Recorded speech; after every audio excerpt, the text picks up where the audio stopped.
Bill Cassidy wants to cap flood insurance rate increases far below what FEMA has them capped at. Sabrina Wilson explains how many new property insurance policies have been written by companies who got state grants.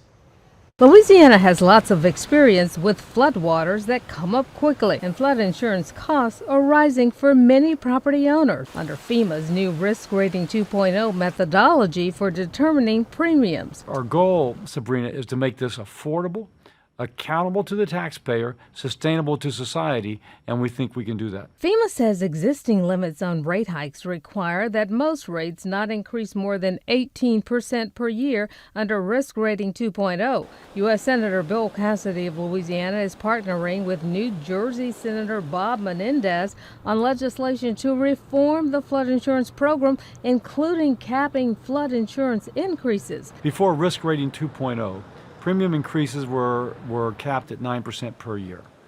Under Risk Rating 2.0, I think that went up to 18%. Now we would again lower it to 9%, and then we would also, as in terms of the maximal amount, it could be increased per year. But we also give support for those people who are too poor in order to be able to afford even that. Exactly how would Cassidy's proposal help the indigent? It would be means tested. I don't think anybody would get it for free, but some people would be able to get a discounted rate.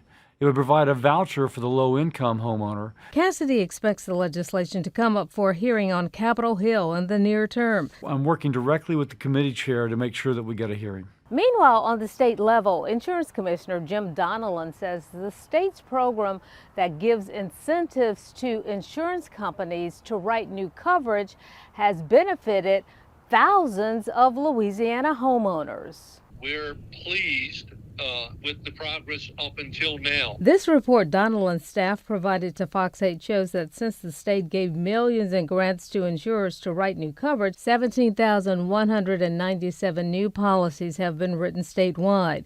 4,335 were written in Jefferson Parish, a little over 1,700 in Orleans, just shy of 1,600 in St. Tammany Parish. That program is open to every parish in the state. Now, the demand is much greater along the coast. Louisiana's coastline remains vulnerable, and Cassidy says the infrastructure law he helped to craft provides money for that fight. The bipartisan infrastructure bill has put hundreds of millions of dollars, and I expect eventually billions of dollars, towards our state for those projects. Cassidy says the infrastructure law also has $3 billion to help mitigate the risk of flooding for communities which flooded in the previous 10 years.